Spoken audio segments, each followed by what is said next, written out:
I picked this story because it proves one brutal truth. When money loses trust, society changes overnight. In the Soviet collapse, people weren't just watching prices rise, they were watching their future disappear in real time. And if you pay attention to how fast trust breaks, you'll understand why preparedness is not optional.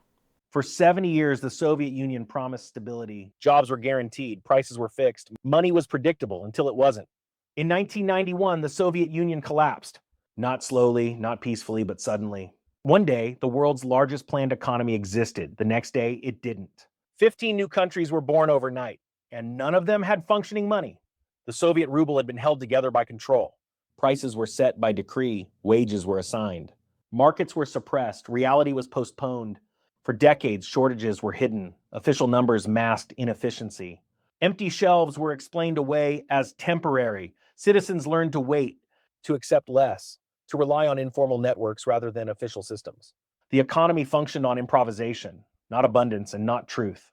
When the system fell, reality arrived all at once. Factories stopped. Supply chains broke, store shelves emptied.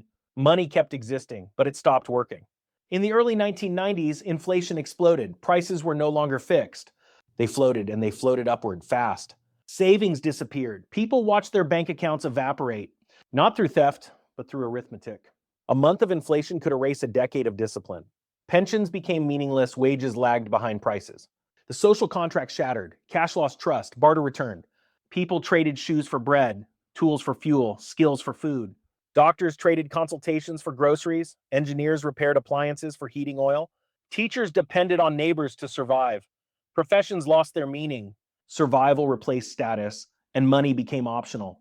In many cities, money was accepted, but only reluctantly and only temporarily. Factories paid workers in goods, steel, machinery, alcohol, whatever they had, because rubles were unreliable. Criminal organizations moved faster than governments. Hey, sorry, quick interruption here, because this is exactly why downturn education matters. When the system gets unstable, the prepared don't panic, they execute. If you want the real estate crash bundle that shows you how cycles work, what to watch for, and how to take advantage of that shift instead of becoming the victim of it, the link's right down below. Smoking deal for you. Save it, check it out, and now let's get back to the collapse. They understood something immediately. When institutions collapse, power fills the vacuum. The 1990s became a decade of chaos. Organized crime exploded. Corruption became normal. Survival replaced ideology. State assets were privatized. But not fairly. A small group acquired control over oil, gas, and industry. They did not become rich by creating value. They became rich by being early.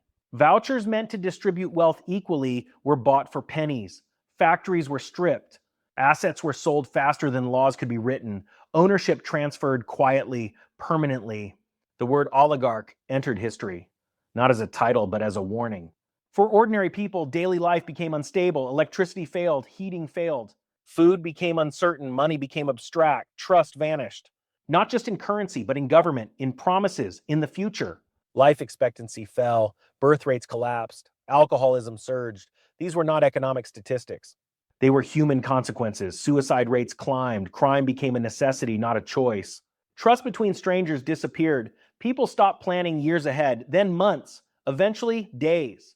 The collapse did not look like a battlefield. There were no tanks, no bombs, no invasion. It looked like empty shelves, unpaid wages, worthless savings, and quiet despair. By the mid-1990s, the worst had passed, but the damage remained. A generation learned a permanent lesson. That money is only as real as the system behind it. That guarantees are temporary. That stability is fragile. The Soviet collapse was not just political. It was monetary. And monetary collapses leave scars that last decades. When trust in money dies, people do not become free. They become careful, suspicious, and hardened. History remembers the Soviet Union as a superpower, but those who lived through its collapse remember something else.